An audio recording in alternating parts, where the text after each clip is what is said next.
एक छोटे से कस्बे में एक पुराना डाकघर था, जहां अब शायद ही कोई चिट्ठी आती थी। हर तरफ मोबाइल, ईमेल और व्हाट्सएप ने जगह ले ली थी। पर फिर भी हर सुबह एक बूढ़ा डाकिया हरीश अपने बैग में कुछ पुरानी चिट्ठियां डालकर निकल पड़ता था। हर दिन वही रास्ता, वही गली, वही चेहरे। लोग अब हंसकर कहते, अब कौन लिखता है खत हरीश बाबू, जमाना बदल गया। हरीश बस मुस्कुरा देता, बदल गया होगा जमाना, पर एहसास तो अब भी पुरानी ही है। एक दिन उसे एक पीली पड़ी लिफाफा मिला, जिस पर लिखा था शालिनी मिश्रा, 12 साल पुराना पता, पुरानी बस्ती, वाराणसी। हरीश ने तारीख देखी। वो खत 2008 का था, यानी 17 साल पुराना।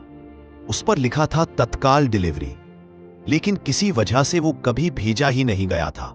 हरीश ने सोचा, शायद अब वो औरत यहां न रहती हो, पर कोशिश तो करनी चाहिए। वो पुराने पते पर पहुंचा। एक टूटा हुआ घर, बंद दरवाजा, झड़ती हुई दीवारें। पास के एक बुजुर्ग से पूछा, यहां पहले शालिनी मिश्रा रहती थी क्या? बूढ़ा बोला, हाँ बेटा, वो यहीं रहती थी, लेकिन 10 साल पहले ये घर बेचकर चली गई। उनका बेटा रवि अब शहर में कोई एनजीओ चलाता है, बहुत नेक लड़का था। हरीश ने पूछा, कहां मिल सकता है वो?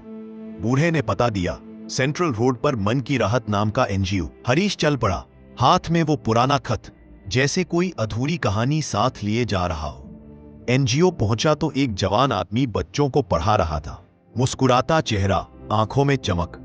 हरीश ने पूछा, बेटा तुम रवि हो? वो मुस्कुराया, जी मैं ही हूं। हरीश ने खत दिखाया, ये शायद तुम्हारी मां के नाम था, 17 साल पुराना। रवि ने चौंक कर खत लिया, उसकी उंगलियां कांप रही थी। धीरे धीरे उसने लिफाफा खोला। कागज पुराना था, पर स्याही अब भी साफ थी। उसमें लिखा था, प्रिय शालिनी, अगर ये खत तुम तक पहुंचे तो समझ लेना मैं आखिरी बार कोशिश कर रहा हूं। मैं गलत था और शायद तुम कभी माफ ना करो, लेकिन मैं हमारे बेटे रवि को देखने की ख्वाहिश लिए जी नहीं पा रहा। अगर हो सके बस एक बार मिलने आ जाना।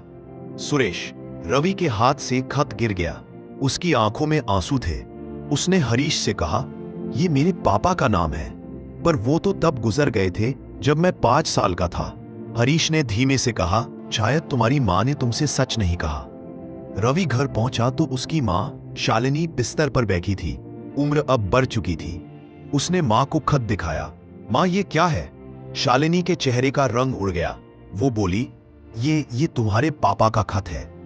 धीरे धीरे उसकी आंखों में पुराने दिन तैरने लगे। वो दिन जब सुरेश और शालिनी की शादी प्यार से हुई थी, पर कुछ गलतफहमियों ने रिश्ता तोड़ दिया। शालिनी बेटे को लेकर चली गई और वक्त के साथ मान लिया कि उसका पति अब नहीं रहा। लेकिन हकीकत ये थी, सुरेश ने आखिरी कोशिश की थी, उसी खत के जरिए, पर वो खत कभी पहुंचा ही नहीं। शालिनी रो पड़ी। अगर वो खत समय पर पहुंचता तो शायद रवि अपने पिता को देख पाता। रवि ने उसकी हथेली थामी। मां, शायद ये खत देर से आया, लेकिन अब सब समझ में आ गया। उसने खत को सीने से लगाया। कभी कभी वक्त गलती करता है, पर भावनाएं कभी नहीं मरती। अगले दिन रवि डाकघर पहुंचा। हरीश वहां अपनी पुरानी कुर्सी पर बैठा था। रवि ने उसके सामने 50 खत रखे। हरीश अंकल, ये उन लोगों के लिए है जो कभी अपनी बात किसी तक नहीं पहुंचा पाए। मैं चाहता हूं कि आप इन्हें पहुंचाएं, ताकि किसी और की जिंदगी वो गलती ना दोहराए जो मेरे पापा मां के साथ हुई। हरीश की आंखें नम थी। बेटा, तुमने मुझे फिर से जिंदा कर दिया। अब डाकिया फिर से काम पर निकलेगा। कुछ महीनों बाद हरीश का देहांत हो गया। लोगों ने देखा, उसकी कुर्सी के पास एक बैग रखा था, जिसमें एक ही खत बचा था, जिस पर लिखा था, रवि मिश्रा के नाम, धन्यवाद। उसमें लिखा था, बेटा, मेरी उम्र खत बांटनी जिंदगी का सबसे खूबसूरत काम है, किसी को उसकी अधूरी बात पूरी करने में मदद करना।